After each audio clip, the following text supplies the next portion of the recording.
اس کے بعد انٹری ہوئی ڈاکٹر فرحت ہاشمی کی، کیونکہ یہ سارا سیشن ہوا، اور سب سے اچھی بات یہ ہے کہ انہوں نے وقت پہ ہمیں سارا سیشن شروع ہوا اور وقت پہ ہی ہم سب کو انہوں نے باہر بھیج دیا، ہمیں فارغ کر دیا۔ اب استاذہ کے بارے میں چونکہ وہ پردہ کرتی ہیں تو میں ڈیٹیل میں نہیں جاؤں گی، لیکن آپ کو ان کا اخلاق ضرور شیئر کروں گی کہ جب استاذہ آئیں وہاں پر بیٹھی، ان سے پہلے جو بھی آ کر بیٹھ رہا تھا انہوں نے پہلے اپنا ویل کیا ہوتا تھا، کیونکہ سائڈ پہ جو 2 مرد تھے وہ سارا انتظامات وغیرہ کے لیے ان کو آنا جانا پڑ رہا تھا، لیکن جب استاذہ آئیں وہ سارے چلے گئے تھے، ہال بالکل خالی تھا، صرف خواتین تھی، یعنی کہ مرد نہیں تھا کوئی بھی۔ اب وہاں پر ہم لوگ جب جا کے بیٹھے، جو مختلف استاذہ آ رہی تھیں، چہرہ ڈھانپا ہوا تھا، تو میرے ساتھ میری بہن بیٹھی ہوئی تھی، تو ہم کہتے کہ یہ استاذہ ہیں، لیکن جیسے ہی وہ بات کرتی میں پتہ چل جاتا ہے کہ یہ استاذہ نہیں ہے۔ جب استاذہ آئیں آ کر بیٹھیں، ابھی ہمیں مکمل پہچان تو نہیں تھی، ہم پہلی بار ان کو دیکھ رہے تھے، ایون کہ وہاں بیٹھی الہدا کی بہت سی اسٹوڈنٹس ان کو پہلی بار دیکھ رہی تھی، کیونکہ الہدا میں بھی جو لیکچرز ہوتے ہیں وہ آڈیو ہوتے ہیں، لیکن وہاں کا انتظامات بہت سخت ہوتے ہیں، اسائنمنٹس لینا اور اس کے علاوہ ان کو جو مختلف ٹاسک دی جاتے ہیں وہ وہاں پر جو دوسری استاذہ انہوں نے ارینج کی ہوتی ہیں انہی کی ساری نگرانی میں ہوتا ہے۔ اب استاذہ آ کے بیٹھیں تو میں نے کہا اپنی بہن کو کہ نہیں یہی استاذہ ہیں، کیونکہ انہوں نے چشمہ لگایا ہوا ہے اور ان کے جو اسکارف لینے کا انداز ہے تو یہ مجھے استاذہ لگ رہی ہیں۔ میں نے کہا یہ استاذہ ہیں، تو کہتی ہیں اچھا چلیں دیکھتے ہیں۔ جب استاذہ نے مائک میں بولا نحمدہ ونصلی علی رسولہ الکریم، بے اختیار مسکراہٹ چہرے پر آئی، اور ہم نے کہا کہ ہاں یہی استاذ ہیں۔ پھر ہمیں پتہ چلا کہ انسان کی آواز اس انسان کی کتنی بڑی پہچان ہوتی ہیں۔ جی، جب انہوں نے کہا نحمدہ ونصلی علی رسولہ الکریم اما بعد فاعوذ باللہ من الشیطان الرجیم بسم اللہ الرحمن الرحیم، تو ہم تو ایک دفعہ چونکے ہی، ہمیں فوراً یعنی کہ تب پتہ چل گیا کہ استاذہ ہی ہیں، ڈاکٹر فرحت ہاشمی ہیں۔ تو وہاں پر جو دوسری بیٹھی تھی اسٹوڈنٹس الہدا کی، وہ خود ان کے تاثرات کیا تھے کہ وہ کہہ رہی تھیں کہ مجھے سمجھ نہیں آ رہی تھی کہ ہم لوگ آڈیو لے رہے ہیں کہ آج لائیو سیشن ہمارا ہو رہا ہے ڈاکٹر استاذہ کے ساتھ۔ تو کہتی وہ جب ہم لوگ ان کی طرف دیکھتے تب ہمیں پتہ چلتا کہ نہیں آج لائیو سیشن ہو رہا ہے، آج آڈیو نہیں ہے۔ بہرحال اس دوران کچھ خواتین نے پکچر لینے کی کوشش کی۔ اب وہ چیز دیکھنے والی تھی کہ استاذہ کا اپنا بیہیویئر کیا ہوتا ہے، کیونکہ ایک چیز انسان کو سخت ناگوار ہے، خاص طور پر وہ جب ایک عورت پردہ کرتی ہے تو اس کی آپ تصویر لینے کی کوشش کریں جس چیز کو یعنی کہ ناپسند کیا گیا ہے، اور ویسے بھی ایک پردہ دار عورت کا پردہ اتروانا استاذہ نے بتایا ایک بہت بڑا گناہ ہوتا ہے۔ تو استاذہ نے اپنے چہرے کے آگے ہاتھ کیا تو انہوں نے کہا، انہوں نے سمجھایا، انہوں نے ڈانٹا نہیں، انہوں نے سختی سے بات نہیں کی، بلکہ انہوں نے سمجھایا کہ یہ اللہ تعالیٰ کی امانت ایک مجلس، جب ایک خاتون پردہ کرتی ہے تو اس کا پردہ بھی ایک اللہ تعالیٰ کی امانت میں آتا ہے، تو یہ چیزیں نہیں کیا کرتے، آپ ایک طرح سے ایکسپوز کر رہی ہیں۔ انہوں نے پیار سے سمجھایا، اس کے بعد نہیں کسی کی بھی ہمت نہیں ہوئی، نہ ایسی کوئی کام ہوا وہاں پہ، اور ویسے بھی ایسی باتیں اللہ کے سپرد ہوتی ہیں۔ پھر استاذہ نے جب وہ لیکچر شروع ہوا تو استاذہ نے کہا کہ یہ صرف آپ آڈیو سننے کے لیے نہیں آئے، اپنی جلدی سے پینسلز نکالیں اور یہ لیکچر آپ نے نوٹ کرنا ہے۔ اور میں الحمدللہ، ہمیں جو باجی تھیں انہوں نے بھی پہلے کہا ہوا تھا کہ آپ نے وہاں پر تعلیم کے لیے جا رہے ہو، اپنے آپ نے پورا کر کے جانا انتظام، نوٹ بکس وغیرہ اپنی ساتھ رکھنی ہیں، تو الحمدللہ وہ رکھی ہوئی تھی ساتھ۔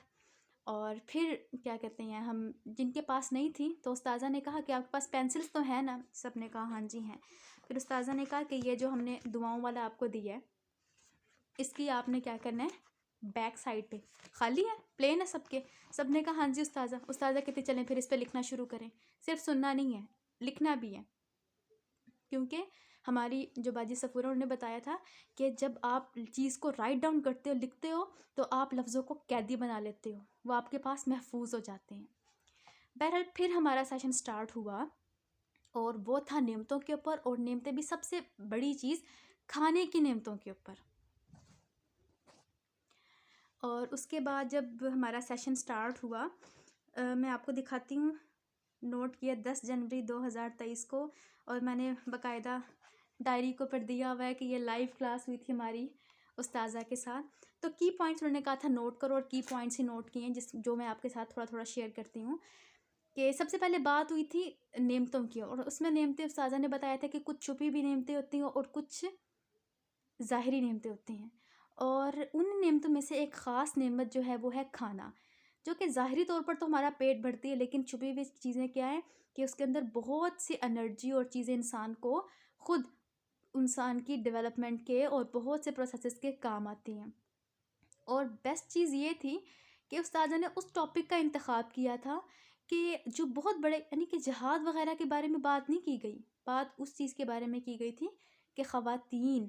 عام جو گھریلو خواتین ہیں، کہ وہ کس طرح سے اپنی زندگی میں ایک بیسٹ رول جو ہے وہ کھانے کے ذریعے پلے کر سکتی ہے، اور کھانا عبادت کیسے بن سکتا ہے. تو پہلی چیز تو یہ تھی کہ پہلے ہمیں قرآن پاک کی آیات کے تھرو یہ بتایا گیا کہ جو آپ رزق کھاتے ہو اس کا آپ نے شکر بھی ادا کرنا ہے. اور شکر کیسے ادا کرنا ہے؟ شکر 3 طریقے سے ہوتا ہے. پہلے بول کر، سب سے پہلے آپ اس چیز کا احساس کریں. اور احساس کیسے ہوتا ہے کہ جب آپ کھا رہے ہوں تو کھانے پر غور کیا کریں میں کھا کیا رہی ہوں، اور اس کے بعد یہ احساس آپ کو دل کو پہنچے گا، آپ سے دل سے نکلے گا الحمدللہ. اس کے بعد زبان سے اظہار کیجیے الحمدللہ بول کر، اور پھر ایسے اچھے کام کر کے کہ جہاں پہ آپ کی انرجی اچھے کاموں میں جائیں. اور پھر شکر کے بغیر ہمیں جو مین پوائنٹ لکھوایا گیا تھا وہ کہتے ہیں عبادت مکمل نہیں ہوتی. اور پھر استاذہ نے بتایا کہ اگر آپ چاہتے ہو، آپ کے پاس یہ نعمت ہے، کھانے کی ہے، آپ کی بنائی کی ہے، آپ کی صحت کی ہے، آپ وٹ ایور جو بھی ہے، آپ چاہتے ہو کہ یہ ہمیشہ آپ کے پاس رہے اور اس میں اضافہ ہی ہوتا جائے، تو اس کا ایک نسخہ تھا، آپ اس چیز کا شکر ادا کرنا، اللہ تعالیٰ کا اس چیز پر شکر ادا کرنا شروع کر دیجیے. اور پھر یہ چیز بتائی کہ ہم کہتے ہیں کہ جی تقدیر میں شاید اتنا ہی لکھا تھا بس ٹھیک ہے. تو یہ چیز استاذہ نے ہمیں مختلف مثالوں سے اور قرآن پاک کے آیات سے سمجھائی تھی کہ تقدیر میں تو اللہ تعالیٰ نے رزق لکھ دیا ہے. جیسے جانوروں کی تقدیر میں پرندے جاتے ہیں، لیکن کوشش کرنے پر ملتا ہے رزق، ایسے گھر بیٹھے نہیں ملتا. اور پھر جو تیسری چیز ہمیں وہاں پر سکھائی گئی وہ یہ تھی کہ آپ حلال کھائیے، کیونکہ حرام کبھی بھی انسان کے لیے خیر نہیں لے کر آتا. اور حرام کیسے حرام بن جاتا ہے؟ مثال کے طور پر آپ دودھ بیچ رہے ہیں، اور اس دودھ میں آپ کو تو تازہ ہی دودھ بیچنا ہے، جو اس میں آپ پانی کی ملاوٹ کر دیتے ہو، تو پانی کی ملاوٹ کر کے جو آپ مال کما رہے ہو، مال کا وہ حصہ پھر آپ کے لیے کیا آ جاتا ہے؟ حرام ہو جاتا ہے. اس طرح سے آپ کے مال حلال کو وہ ملاوٹ کر کے، وہ مختلف گڑبڑ کر کے جو کیا ہوا حصہ ہوتا ہے وہ آپ کے حلال کوشش سے کیے ہوئے مال کو بھی حرام کر دیتے ہیں. پھر اس کے بعد استاذہ نے ہماری توجہ دلائی کہ دیکھیں کائنات میں انسان کو رزق مل رہا ہے، ڈائریکٹلی بھی مل رہا ہے، یعنی کہ فروٹس کھا کر، سبزیاں لے کر، انڈائریکٹلی بھی مل رہا ہے. انڈائریکٹلی کیسے مل رہا ہے؟ ہمیں مثال دی گئی کہ گائے کو دیکھیے کتنا چارہ کھاتی ہے، چارہ کھا کر جو دودھ دیتی ہے. ویسے تو چارہ کھا کر جو گائے دودھ بناتی ہے وہ بھی ایک حیرت انگیز قرآن پاک کا معجزہ ہے جو قرآن پاک نے بیان کیا تھا کہ کیسے اللہ تعالیٰ فرماتے ہیں کہ خون اور گوبر کے بیچ میں سے ہم لوگ دودھ بناتے ہیں. تو اس پہ بھی میں ویڈیو ڈال چکی ہوں قرآن پاک کی اس بات کے لیے، تو وہ بھی آپ ضرور دیکھیے گا کہ دودھ خون اور گوبر سے کیسے بنتا ہے. بہرحال اس میں استاذہ نے پھر یہ چیز توجہ دلائی کہ گائے جو چارہ کھاتی ہے وہ کس لیے کھاتی ہے؟ اپنے لیے کھاتی ہے. چلیے اپنے لیے کھا کے وہ کتنا سا اپنے لیے رکھتی ہے؟ دودھ بناتی ہے، وہ سارا انسان استعمال کرتا ہے. مکھی ٹوٹل زندگی اس کی 8 دن ہے، اس کے اوپر بھی میں نے ویڈیو بنائی ہوئی ہے النحل کے اوپر کہ اللہ تعالیٰ کی نشانی کیسے ہے. مکھی وہ سارا رس چوستی ہے، اور چوس کر وہ سارا استعمال کون کرتا ہے؟ انسان کرتا ہے. لیکن پھر یہیں پر آ کر مال حرام کیسے ہو جاتا ہے کہ جب مکھی کو ہم لوگ وہ پہلے ہی شہد والا پانی گڑ والا پانی بھگو کر رکھ دیتے ہیں کہ مکھی اس کو کھائے اور جلدی سے شہد بنا دے، تو اس سے کیا ہوتا ہے کہ پھر وہ غذائیت نہیں رہتی اور مال جو انسان کا وہ حلال سے پھر حرام بن جاتا ہے. اور پھر ہمیں قرآن پاک کی مختلف آیات سے بتایا گیا کہ آپ نے اپنے ڈائٹ چارٹ میں کن کن چیزوں کو رکھنا ہے. اس میں استاذہ نے آیات کے تھرو بتایا تھا کہ جس میں سبزیاں تھیں، پھل تھیں، دودھ کا ذکر تھا، شہد کا، مچھلی کا، اور ان سب چیزوں کے ذریعے جو چیزیں بنتی ہیں تو پھر وہ کھائے. اور پھر یہاں پہ کچھ ہمیں اسائنمنٹ دی گئی تھی کہ عورت کو پتہ ہونا چاہیے کہ ان سب چیزوں میں کیا کیا غذائیت ہے، اور ان غذائیت کو مد نظر رکھ کر آپ اپنا ڈائٹ چارٹ جو ہے وہ پلان کیجیے۔ اور پھر بتایا گیا کہ ہمیں کچھ اگزامپلس دی گئیں کہ قرآن پاک میں ذکر ہے حلال کھاؤ اور طیب کھاؤ۔ حلال اور طیب جو ہے وہ نہ کھانے کا نقصان کیا ہوتا ہے، تو اس میں اگزامپل دی گئی، یہ اسپیشلی جو مدرز ہیں وہ سن لیں کہ ان کے بچے اتنا ہائپر شور اور کہتے ہیں کہ پتہ نہیں اس کے اندر کون سی انرجی ٹک کر بیٹھتی نہیں ہے، بیٹھتا ہی نہیں ہے، خود میرے اپنے بھتیجے کا یہ حال ہے۔ تو اس میں استاذہ نے میں اگزامپل دی کہ آپ لوگ کیا کرتے ہو، طیب کے نام پر بریڈ بنا کر رکھ لیتے ہیں میدے کا، ٹھیک ہے، وہ بھی کچھ دن چلتا رہتا ہے، پڑا رہتا ہے۔ گندم کی تازہ روٹی بنائی کی تو ایک اپنی بات ہے، پھر اس کے بعد جیم، اور جیم میں چینی بہت زیادہ، بلکہ میں ایک کہیں پر بات سن رہی تھی، وہ کہہ رہے تھے کہ انسان پہلے زمانے میں جو چینی کی مقدار پورے سال میں کھاتا تھا،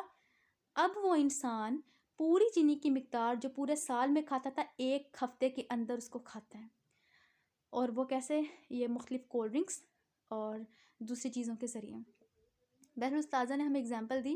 کہ بچہ جب اسکول میں جاتے ہیں، مختلف ایکٹیویٹیز کرواتے ہیں اور بچے چیخ چیخ کے سارا وہ پڑھ رہے ہوتے ہیں، کر رہے ہوتے ہیں، تو اس کے بعد جب ان کو بریک ٹائم بھوک لگتی ہے، اب انرجی لیول ان کا لو ہو جاتا ہے، اور وہ آتے ہی پھر آپ بریڈ پہ جیم لگا کے جو ان کو دیتے ہیں، تو اس سے کیا ہوتا ہے کہ اس میں شوگر کی مقدار بہت زیادہ ہوتی ہے، اور وہ کھاتے ہی تو وہ ایک دم سے جو ان کے اندر انرجی کا لیول بڑھتا ہے، کیونکہ عام جو غذا کھاتے ہیں اس میں آہستہ آہستہ انرجی کا لیول بڑھتا ہے، لیکن وہ شوگر لینے سے ایک دم انرجی کا لیول جب ہائی ہوتا ہے تو بچہ ہائپر بھی ہوتا ہے، اور اس کا دماغ اتنا پھر تیز چل رہا ہوتا ہے کہ بس وہ ٹک کر نہیں بیٹھتا، اور پھر ہم کہتے ہیں بات نہیں مانتے، بدتمیز ہو گئے ہیں۔ تو وہ یہ ساری استاذہ نے وجہ بتائی، اور اس کے بعد ہمیں سجیسٹ کیا کہ آپ جب بچوں کو لنچ دیں ان کو سبزیوں کی عادت بھی ڈالیں، اور جو جوسز وغیرہ ہیں وہ آپ ان کو فریش دیا کریں، یعنی کہ پیکٹ جوس نہیں، اس سے اوائڈ کیا کریں۔ اور پھر یہ چیز سکھائی گئی کہ چھوٹی عمر میں جب آپ کھانے سے ریلیٹڈ بات کریں تو بچوں کو خود کھانا سکھائیں، ٹھیک ہے، اس میں آپ مختلف ان کو پریکٹس کروا سکتے ہیں کہ ایک چمچ پکڑ کے، جو الہدا کی مونٹیسری ہے اس میں بچوں کو یہ ساری پریکٹس کروائی جاتی ہے کہ جس میں وہ چمچ پکڑ کے ایک کپ سے دوسرے کپ میں پانی کو ڈالتے ہیں، اس سے ان کو بچوں کو چمچ پکڑنے کا اور کرنے کا سارا طریقہ آتا ہے۔ اور پھر یہ چیز کہا گیا کہ عورت سمجھتی ہے کہ سارا دن کھانا بنا بنا کے اس کے لیے کرنے کا کوئی کام ہی نہیں رہا، تو استاذہ نے حدیث ہمیں یہ سمجھایا سکھایا تھا کہ کھانا بنانا، خود کھانا کھانا اور کھانا کھلانا یہ سب باعث اجر ہے، تو اس چیز کو اپنے لیے ہلکا نہ سمجھے کہ میں سارا دن میری زندگی بس کھانے میں ہی گزر گئی، تو یہ صرف اگر اس نیت کے لیے کر رہی ہیں آپ کے لیے باعث اجر ہے، یہ سوچ کر اگر آپ اس میں مزید اللہ تعالیٰ کا ذکر ایڈ کر لیں تو وہ اور بھی بہتر ہے۔ پھر اس کے بعد سکھایا گیا تھا آیت سے ہی کہ اللہ تعالیٰ فرماتے ہیں کھاؤ پیو لیکن اسراف نہ کرو، بے شک اسراف اللہ تعالیٰ کو ناپسندیدہ ہے، مسرف ہونا، ٹھیک، اور مسرف کیا ہوتا ہے؟ جو چیزوں کو حد سے زیادہ بڑھا دے۔ اور پھر یہ سکھایا گیا کہ چیزوں کو سلیقے سے استعمال کیجیے، اور پھر ہمیں ایک نسخہ بتایا گیا، ایک سیکنڈ میں اللہ تعالیٰ کو راضی کرنے کا نسخہ، جی ایک لمحے میں، ایک سیکنڈ میں، اور اس میں حدیث بتائی کہ آپ صلی اللہ علیہ وسلم نے فرمایا کہ اللہ تعالیٰ اس انسان سے راضی ہو جاتا ہے، اللہ تعالیٰ اس انسان سے راضی ہو جاتا ہے جو ایک لقمہ کھائے اور اس کے بعد الحمدللہ کہے۔ کتنا ٹائم لگے گا؟ استاذہ نے کہا آپ خود پریکٹس کر کے دیکھیں، ایک لقمہ کھائے، ایک پانی پیے، ایک گھونٹ پیے، تو اس وقت جو باجی تھیں، باجی صبر، انہوں نے فوراً سے ان کے پاس ڈرائی فروٹ تھا، انہوں نے وہ نکال کے دیا، انہوں نے کہا کہ آپ کھائیں، تو میں حیران ہو رہی تھی کہ ڈیورنگ سیشن باجی کہہ رہی ہیں کھائیں، بہرحال کھا لیا، تو پھر باجی کہتی میں پریکٹس کروا رہی تھی کہ ابھی ہم نے سنا ہے اور ابھی عمل ہو جائے، تو بہرحال ہم نے وہ کھا کے دیکھا تو الحمدللہ کہنے میں کوئی وقت نہیں لگا، تو الحمدللہ ہم نے وہاں سے یہ بات سیکھی۔ اور پھر ایک اور بہت اچھی حدیث وہاں پر استاذہ نے شیئر کی، اور وہ یہ تھی کہ آپ صلی اللہ علیہ وسلم نے فرمایا کہ کھانے والا شکر گزار صبر کرنے والے روزہ دار کے برابر ہے، یعنی ایک انسان کھانا کھا کر اچھے طریقے سے طیب تو اللہ تعالیٰ کا شکر ادا کرتا ہے، اس کا جو ثواب کا لیول ہے وہ کس کے برابر ہو جاتا ہے؟ جو سارا دن بھوکا رہ کے صبر کرتا ہے، سبحان اللہ۔ اور پھر یہ بھی بتایا گیا کہ عبادت جب کھانا کھا پی کر کریں تو بڑے تحمل سے، آرام سے، اچھے طریقے سے کریں۔ اور پھر یہ کہ قیامت کے دن سب سے پہلا سوال انسان سے اس کی نعمتوں کے بارے میں ہوگا۔ اور پھر یہ کہا گیا کہ اچھا جی، کھانے پر ہم شکر کیسے ادا کریں؟ تو استاذہ نے کہا کہ کھانے پر شکر ادا کرنے کی صورتیں ہوں گی، اور پہلی چیز کیا کہ آپ کھانے کا انتخاب جو ہے وہ حلال اور طیب کیجیے۔ یعنی کہ حلال تو ہمیں پتہ ہے، طیب کیا ہوتا ہے کہ وہ چیز جس کو آپ کو پتہ ہو کہ اس کی نیوٹریشن ویلیو کیا ہے۔ جنک فوڈ سے آپ کو کچھ نہیں ملے گا، تو جب آپ کو جو چیزیں بیمار کر رہی ہیں آپ ان کو اوائڈ کرو گے، وہ بھی طیب میں آ جائے گا اور آپ کو اس اوائڈ کرنے کا بھی ثواب ملے گا۔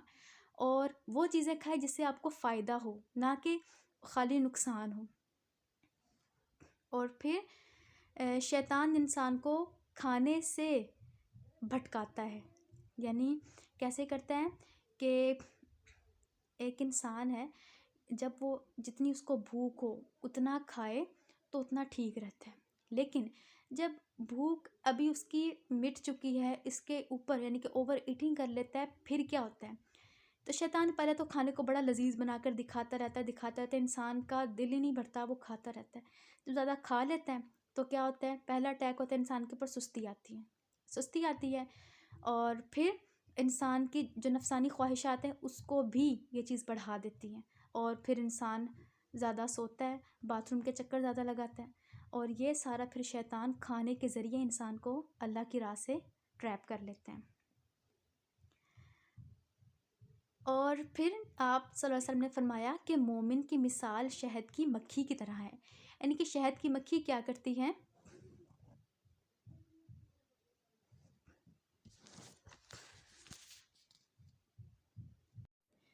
پھر استاذہ نے مثال دی کہ مومن کی مثال شہد کی مکھی کی طرح ہے کہ وہ پاکیزہ کھاتی ہے اور پاکیزہ دیتی ہے، یعنی کہ شہد، اور پھر جس پتے پر بیٹھتی ہے نہ تو اس کو توڑتی ہے اور نہ اس کو گندا کرتی ہے۔ تو اسی سے ہمیں یہ سمجھایا گیا تھا کہ آپ مومن ہیں تو آپ اپنے خوراک میں پاکیزگی کو شامل کریں، اور اس کے بعد جس طرح سے شہد کی مکھی اپنے ماحول کو بھی صاف رکھتی ہے اور اس کو بھی گندگی وغیرہ سے بچا کے رکھتی ہے، تو انسان کو بھی چاہیے کہ ویسے ہی گندگی سے اپنے ماحول کو بچا کر رکھے۔ اور پھر ہمیں کچھ ایسی چیزیں بتائی گئیں کہ جن سے اسراف ہوتا ہے، اور اسراف کن چیز ہوتا ہے؟ ضرورت سے زیادہ کھانے سے، کھانے کی حرص رکھنے سے، اور ایک وقت میں کئی چیزیں کھانا، اور کھانے کی چیزوں پر بہت زیادہ خرچ کرنا بھی ڈاکٹر صاحب نے بتایا کہ وہ اسراف میں آ جاتا ہے۔ اور پھر انہوں نے حضرت ابن عباس کی مثال شیئر کی کہ حضرت ابن عباس کہتے ہیں کہ جو چاہے کھاؤ اور پہنو، بس دو چیزیں نہ کرنا، اور ایک اسراف اور ایک تکبر۔ اور پھر بدترین امتی ہونے کی نشانی بتائی گئی، اور وہ کیا تھی کہ آپ صلی اللہ علیہ وسلم نے فرمایا کہ عنقریب، یہ ضرور سنیے گا، عنقریب میری امت میں ایسے لوگ ہوں گے جو طرح طرح کے کھانے، رنگ برنگے مشروب طلب کریں گے، یعنی کہ آرڈر کریں گے، طرح طرح کے کپڑے پہنیں گے، گفتگو میں بے احتیاطی کریں گے، طرح طرح کی سواریاں لیں گے، یعنی کہ کبھی ایک گاڑی کبھی دوسری گاڑی۔ فرمایا وہ میری امت کے بدترین لوگ ہوں گے۔ تو اس کے بعد انہوں نے شیئر کیا کہ انسان کے دل کو خراب کرنے والی کون سی چیزیں، یعنی کہ دل کا سکون لٹ جاتا ہے اور بے چینی سے لگ جاتی ہے، اس میں تھا لوگوں سے زیادہ ملنا جلنا، لوگوں میں بہت زیادہ گھل مل کر رہنا، اور زیادہ کھانا، زیادہ پینا، زیادہ سونا، اور لوگوں سے بہت زیادہ محبت رکھنا، یعنی کہ آپ لوگوں سے محبت رکھیں تو اللہ تعالیٰ کی خاطر، اس سے زیادہ لمٹ کراس نہیں کرنی۔ پھر حضرت ابو سلمان درانی کی چیزیں بتائی گئیں جس سے انسان کے آپ کہہ دیجئے کہ ایمان اور اس کی حلاوت انسان سے چھنتی ہیں، اور اس میں چیز کیا تھی اہم؟ وہ تھی زیادہ کھانا۔ زیادہ کھانے سے کیا ہو رہا تھا کہ انہوں نے فرمایا کہ مناجات کی حلاوت کھو جاتی ہے، یعنی کہ پھر آپ کو اللہ تعالیٰ سے باتیں کرنے میں مزہ نہیں آتا، آپ کا دل ہی نہیں لگتا، آپ اللہ تعالیٰ کو یاد ہی نہیں کرتے ہیں جب آپ زیادہ کھانا شروع کر دیتے ہیں، علم و حکمت یاد کرنے سے محروم ہو جاتے ہیں، آپ کو قرآن پاک کی دوسری باتیں یاد ہی نہیں رہتی، اور پھر مخلوق پر شفقت سے محروم ہو جاتے ہیں، اور عبادت اس انسان پر مشکل ہو جاتی ہے، خواہشات اور شہوت اس انسان میں بھر جاتی ہے۔ اور فرمایا انہوں نے کہ یہ لوگ مسجدوں پر جاتے ہیں اور پھر جو دوسرے لوگ ہیں زیادہ کھانے پینے والے ہیں وہ بس کوڑے کے چکر لگاتے رہتے ہیں۔ یعنی کہ انہوں نے فرمایا کہ ایسے انسان کی زندگی کا مقصد کچھ رہتا ہی نہیں ہے، کھایا پیا اور پھر واش روم چلا گیا، اس کے علاوہ انسان کو پھر اور کوئی کام رہتا ہی نہیں ہے۔ اور پھر بتایا کہ کرنے کے کام پھر کیا ہیں، تو شکر کے لیے اللہ تعالیٰ کے وہ ہے کہ بھوکے کو کھانا کھلاؤ اور بیمار کی ذمہ داری کرو، اور یہ آپ صلی اللہ علیہ وسلم کی حدیث ہے۔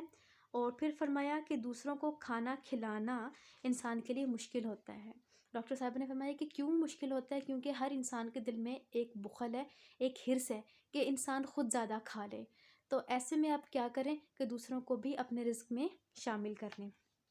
اور پھر جہنم میں لے جانے والے ایک اعمال یہ بھی ہیں کہ دوسروں کو انسان کھانا نہ کھلائے۔ اور اللہ تعالیٰ کو پسندیدہ کام کیا ہے؟ کھانا، کسی کو خوش کرنا اور تکلیف کو دور کرنا، یعنی کہ کھانا کھا کے خود بھی کھائے، خود بھی کھانا انسان کے لیے صدقہ ہوتا ہے لیکن اس کو ساتھ دوسروں کو بھی دے۔ اور پھر فرمایا کہ جو اپنے کھانے میں یتیموں کو شامل کر لے تو اس پر جنت اللہ تعالیٰ واجب کر دیتے ہیں۔ اور پھر فرمایا کہ قیامت کے روز انسان اپنے صدقے کے سائی میں ہوگا۔ اور اس حدیث کو سن کر ایک صحابی تھے، وہ روز کوئی نہ کوئی چیز اپنے گھر سے لے کر نکلتے، کوئی کھجور، کوئی پھل، کوئی روٹی کا ٹکڑا، تاکہ وہ کسی انسان کو دے دے۔ اور پھر اس کے علاوہ فرمایا کہ حسن کلام اور کھانا کھلانے سے جنت ملتی ہے۔ اور پھر ایک روایت میں 3 چیزیں آتی ہیں: حسن کلام، کھانا کھلانا اور رات کو عبادت کرنا، اس سے اللہ تعالیٰ جنت کے محلات عطا فرماتے ہیں۔ اور پھر یہ بھی بتایا گیا کہ آپ دوسروں کو بھی کھانے میں اپنے شریک کریں۔ تو یہ ساری چیزیں بتائی گئی تھیں۔ اس سے کیا ہوگا کہ اللہ تعالیٰ، اس کے علاوہ ڈاکٹر صاحبہ نے ہم سے ایک واقعہ بھی شیئر کیا تھا۔ تو بہرحال یہ سارا ہمارا ایک وہاں کا ٹرپ تھا جو الحمدللہ بہت اچھا رہا۔ وہاں پہ جو ہماری ایک اور گیسٹ تھیں انہوں نے بڑی اچھی میزبانی کی، اور یہ ٹرپ سارا الحمدللہ بہت اچھا شروع ہوا تھا اللہ تعالیٰ کے لیے۔ بلکہ جب ہم لوگ سفر کر رہے تھے، سفر کے دوران باجی نے استاذہ کا ہی ایک لیکچر لگا دیا تھا سفر کے آداب سے ریلیٹڈ، وہ ہم لوگ لیتے ہوئے سارا گئے، اور پھر وہاں جا کر سارا اٹینڈ کرنا الحمدللہ بہت اچھا ایکسپیرئنس رہا وہاں کا، اور سیکھنے کو بھی بہت سی چیزیں ملیں۔ جو چیزیں انسان خود اپنی آنکھوں سے دیکھ کر سیکھتا ہے وہ بعض اوقات زبانی بتائی گئی چیزیں نہیں اس کے کام آتی۔ تو الحمدللہ بہت اچھا سیشن رہا۔ آپ سب کو بھی دعاؤں میں یاد رکھا، اپنے لیے بھی دعائیں کی، اور خاص طور پر اللہ تعالیٰ کا جو کنبہ ہے یعنی کہ اہل قرآن، ان کو بھی دعاؤں میں یاد رکھا۔ تو بلکہ آپ کو یہی کہوں گی کہ آپ خود بھی وزٹ کیجئے کبھی اگر ایسا کوئی موقع آئے۔ اور اب الہدیٰ کے جو ہیں وہ آن لائن کلاسز سٹارٹ ہونے والے ہیں، 25 دسمبر آئی تھنک لاسٹ ڈیٹ ہے، اس کی ویب سائٹ پہ جا کر اس کو وزٹ کریں، اور میں بھی اپنا انشاءاللہ بھیجوں گی ایڈمیشن، آپ بھی بھیجیے گا۔ 23 کا سب سے مین کروا رہے ہیں وہ، اور خاص طور پر ان بچوں کے لیے، جاب ہولڈرز کے لیے جو نہیں جا کے باقاعدہ تعلیم حاصل کر سکتے۔ اس میں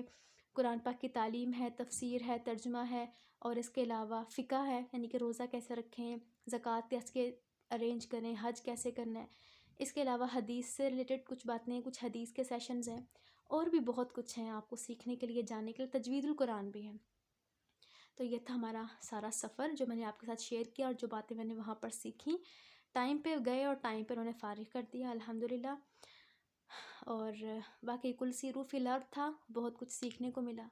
وآخر دعوانا ان الحمدللہ رب العالمین۔ السلام علیکم ورحمۃ اللہ وبرکاتہ۔